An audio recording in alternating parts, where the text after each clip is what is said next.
I've actually, I kind of wonder about myself when I hear all that basic education that I had. I wonder how I ended up doing what I'm doing. Not long ago, amongst the many things that I've learned along the way, I have been using homeopathics, and one day, not too long ago, my wife turned to me and she said, you know, after all the years that we went to medical school and 2 years extra surgery and all this type of thing, she said, did we do all that so you could put drops under people's tongue? And I just looked at her and I said, I'd never thought about it. I said, it really puts everything in a different perspective, but that's what I've done. And so along the way, I thought I would try and do something that I could show worked. You know, I mean, a lot of these subtle mechanisms that we've touched on briefly have affected people very profoundly, but it's very difficult to do a study within the model that medicine has required, a double-blind study, for example, because not everybody needs the same thing in the same dose, for example, with homeopathics. So it's very difficult to do a study, and yet there are many studies showing homeopathics do work. But along the way, I decided I would do something that you could demonstrate actually was real and was there. So I helped formulate a liposome encapsulation of glutathione. Glutathione is a liquid, it can come in a powder, and it's been around for 125 years. It's been sold to the health food stores for about 40 years. And there have really not been many studies showing that plain glutathione taken orally can have an effect. So I decided to put it in a liposome and began doing studies to demonstrate that it had an effect, and I'll show you a few of those. And I think we're gaining more information all the time. You know, as you gain information in the basic science, first everybody says, well, that was just cells. So you move to animals and they say, oh, that's just animals. They forget that humans are animals too. But we're now approaching the stage where we've shown benefit in people, and we actually have a study done in children that shows that taking the oral ready-sorbed glutathione, which is the product I've worked with, and that's the one that I'm going to draw the information from. I'll not give you a persisting commercial.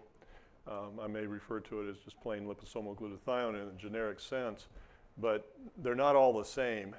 And as soon as I start into that mode, then everybody says, well, what about this, you know, attribute, and what about that? All I can do is talk about the one I've worked with.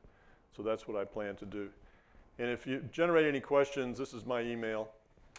And the other thing is we have now 8 published studies, peer-reviewed published studies. And, oh, yeah, so I took those studies and about 10 other studies that I've now been involved with publishing. Some I was just a co-author, and some I was the primary author.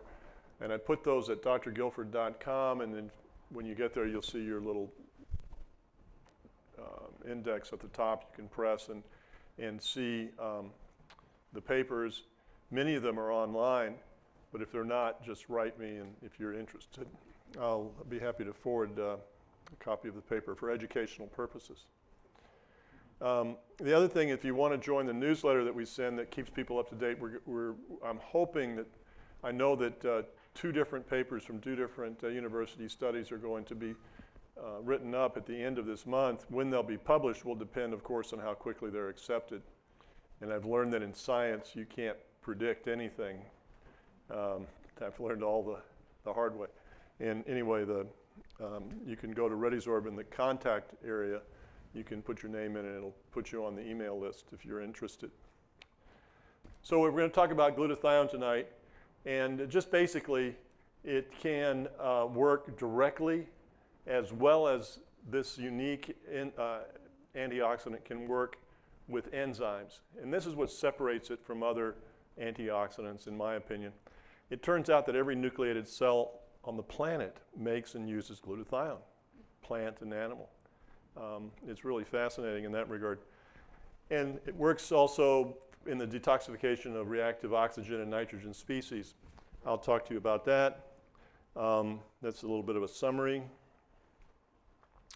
So it shouldn't surprise us that you're going to see glutathione deficiencies or dysfunction associated with many health conditions, starting with cancer, diseases of aging, cystic fibrosis. They're missing the enzyme that carries glutathione into the lung alveolar space.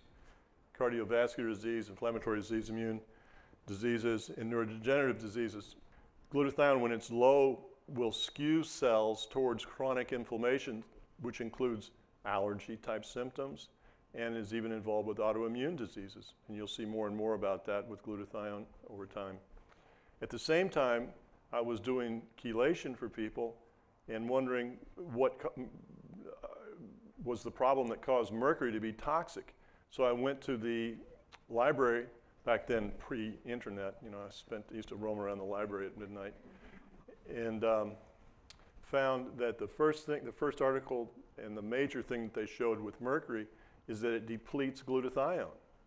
So all of a sudden my two worlds collided, and it started me on a journey that I'm still on today. And I spend a lot of time reading about glutathione and depletion of glutathione.